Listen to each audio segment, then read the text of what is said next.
অনেকেই বলে নাম নিতে চাই, কিন্তু মন থামে না। একটু জপ করি, তারপরেই মন অন্যদিকে চলে যায়। বসে থাকলেই অস্থির লাগে।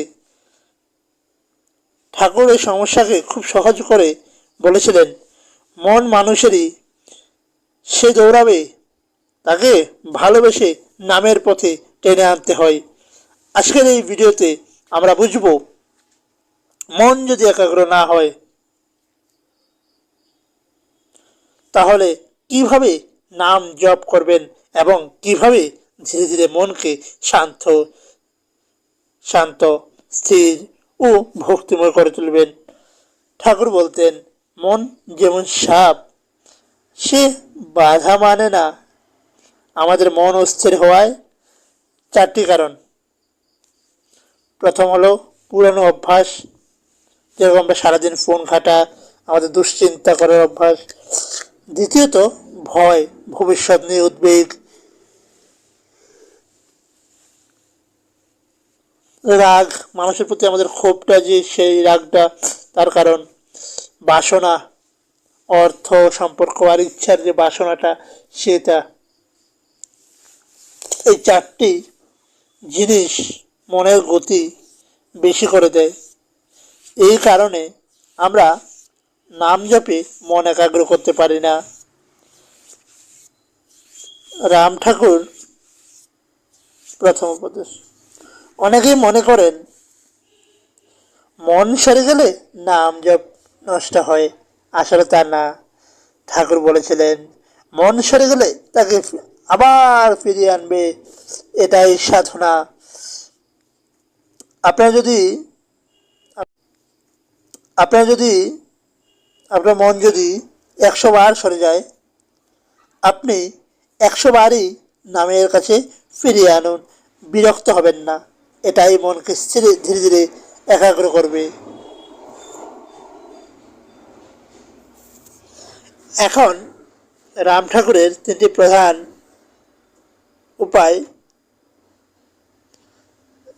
যে কিভাবে নাম জপ শুরু করলে মন ধীতু হয়। ধীরে ধীরে শ্বাস নিয়ে নাম নিন। শ্বাস নেওয়ার সময় জয় রাম, জয় রাম, জয় রাম। শ্বাস ছাড়ার সময় ঠাকুর, ঠাকুর, ঠাকুর। এতে মন আর শ্বাস এক হয়ে যায়। মনের দৌড় অনেক কমে যায়। এক জায়গায় তাকিয়ে নাম নিন। ঠাকুর বলতেন, চোখ এক জায়গায় স্থির রাখলে মনও স্থির হয়। আপনি প্রদীপের শিখা, ঠাকুরের ছবি, মোমবাতির আলো বা চোখ বন্ধ করে ভেতরের আলোর অনুভূতি, এগুলোর দিকে তাকান এবং নাম নিন। এতে মন দ্রুত শান্ত হয়। মন ব্যস্ত থাকলে জোর করে বসবেন না, এটা খুবই গভীর কথা। মন যদি উত্তেজিত থাকে, তখন নাম নিলে অস্থিরতা বাড়ে।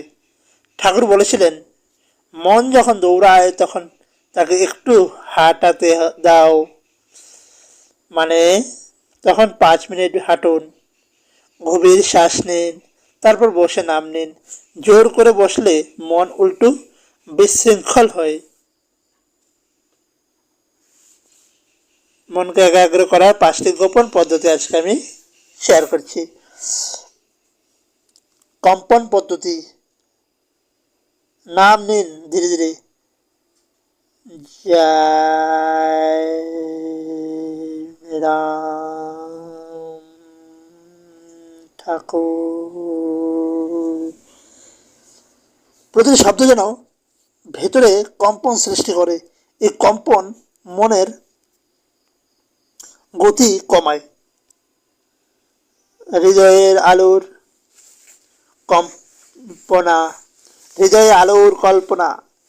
বুকে একটা ছোট্ট গোল আলো কল্পনা করুন। সেই আলো ধীরে ধীরে বড় হচ্ছে এবং সেই আলোর মধ্যেই নাম জপ হচ্ছে। এই কল্পনা মনকে আকর্ষণ করে।